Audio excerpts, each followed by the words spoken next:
Harvest, fine, full sheaves, fields of golden grain ready to harvest. The harvest which has been our living since we began to farm this land.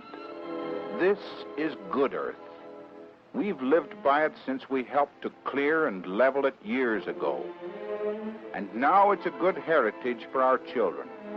Not an easy life, but one full of rewarding labor and satisfaction.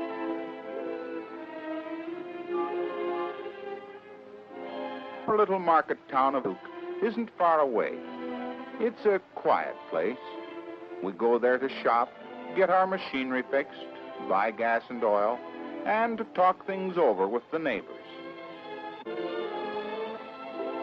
Our churches we built here in the country where we live and work. A man can't rightly till his land and watch the brown earth bring forth blades of green and see them flourish and ripen into tawny ears without feeling the presence of something bigger than himself and a need for communion with his silent partner of the fields. Good earth for grain, but other men sought another harvest from it, a harvest we needed.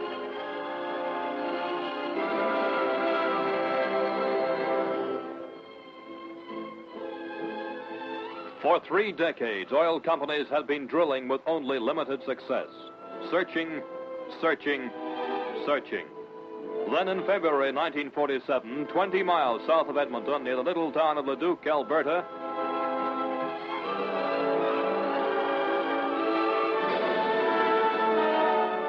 Imperial Leduc number 1 struck oil. As soon as that first well blew in, things began to happen. Overnight, the roads were filled with traffic, oil workers, and trucks carrying pipe.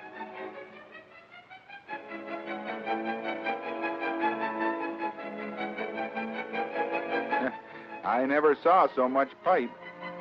And the landscape was changing. New derricks went up all around. Night and day, good weather and bad, the work pressed forward. With more wells blowing in, the importance of the discovery was recognized. And the swell of flow of oil came a flow of investors' money to pay the cost of more and more drilling. In the Leduc field, each well costs about $100,000, and it takes 6 weeks to drill the 5,000-odd feet down to oil.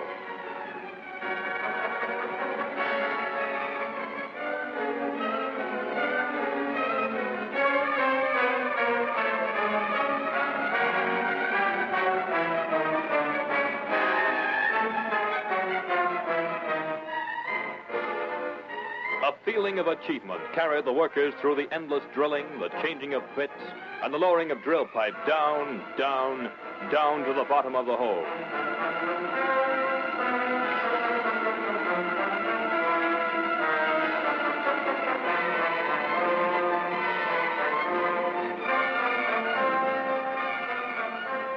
As the drill bit tore at the rock, specially prepared mud was pumped down the pipe to return to the top, carrying up the rock cuttings.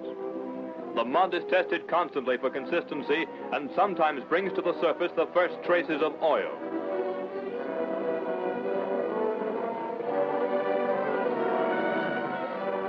When the oil-bearing rock is reached, a swab is prepared and lowered into the casing-lined hole.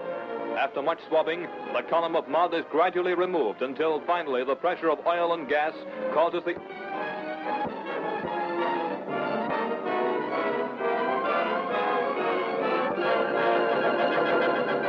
Quickly, the flow is turned into the mud sump.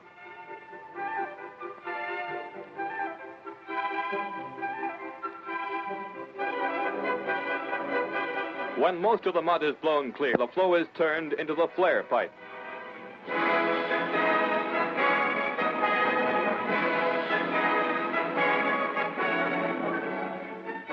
The spectacular flares burn off the first flow of oil, which is contaminated with mud and other impurities.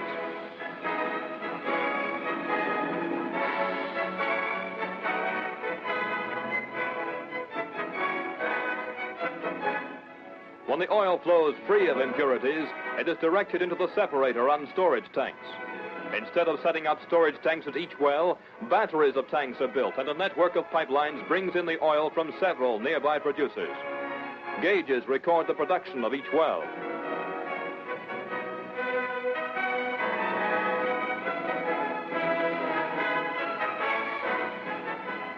And tests of all descriptions permit efficient control and economic recovery from the hidden reservoir. Oil from the first producing wells at Leduc was shipped out by road. Trucks, big and little, old and new, pounded the roads, carrying the crude on the first leg of its journey to the refinery.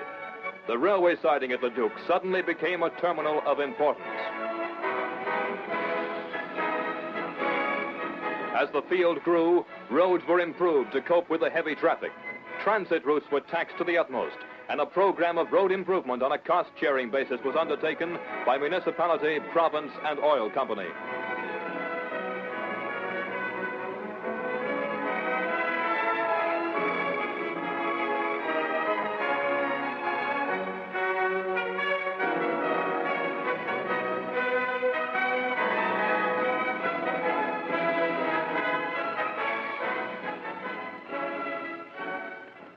The development of the field, estimated to cover 20,000 acres, was in full swing. People flying from Calgary to Edmonton saw the tiny well sites far below, spaced by government regulations, 1 to each 40 acres. Most of the mineral rights are owned by the Alberta government, and oil royalties are a substantial part of the province's revenue.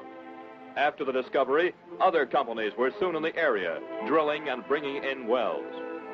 During the first year, wells came into production on an average of 1 every 9 days, and almost 500,000 barrels of crude were produced.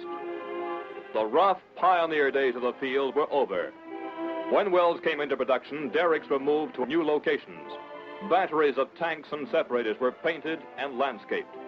Separator operators continued to watch the steady flow of crude.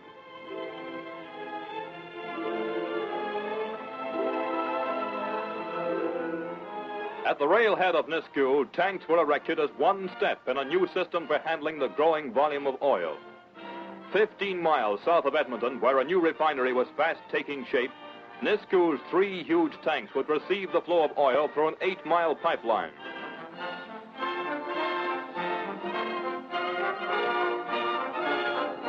Construction of this lower-cost, more reliable method of gathering the crude began with the racking and welding of the 8-inch steel pipe into 200-foot lengths.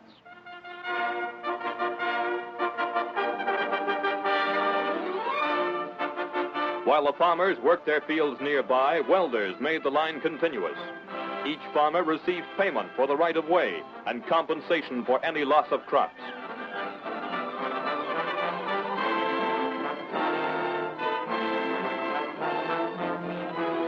A side-boom Caterpillar tractor held the pipe for an insulation crew, which followed, tarring, wrapping, and tarring again.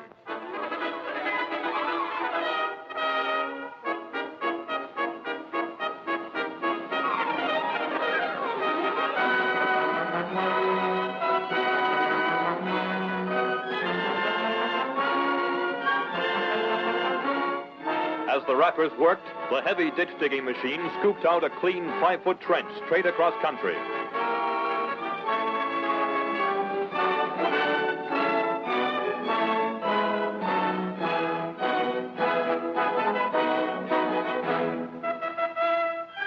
The side-boom tractor eased the line of steel into the ditch.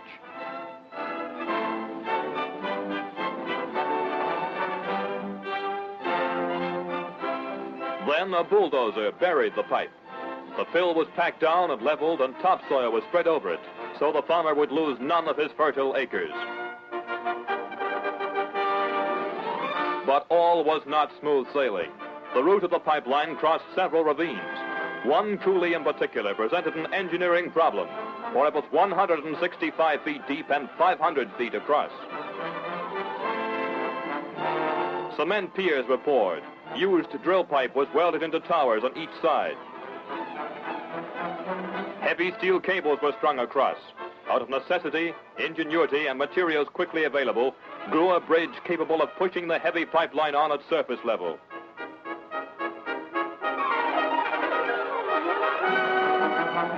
a suspension bridge took shape with its catwalk made from airstrip matting.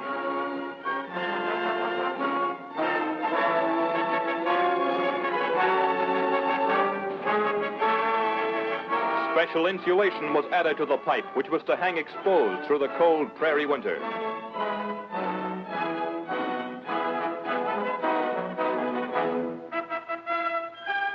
Then steel wires inched it across the span like some fantastic serpent. Those who watched the pipe crawl inexorably over the coulee saw in it a symbol of the increasing flow of oil from the wells of Canada, slowly bridging the gap between national production and consumption, a gap which Leduc Field would help to close.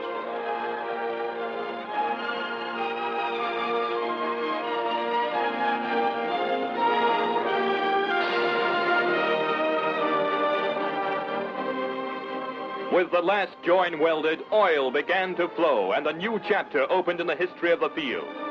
Production increased, and money which would have gone to buy American oil was kept in Canada. Leduc meant new hope of further discoveries, and even a hint of future exports to the United States. But the most tangible contribution of the new harvest was a widespread reduction in prices of gasoline, tractor, and other fuels.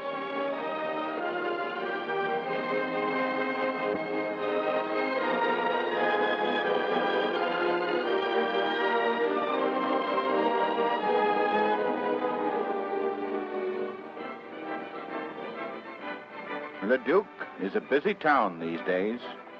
Oil workers have brought new trade, new prosperity. Stores have painted up.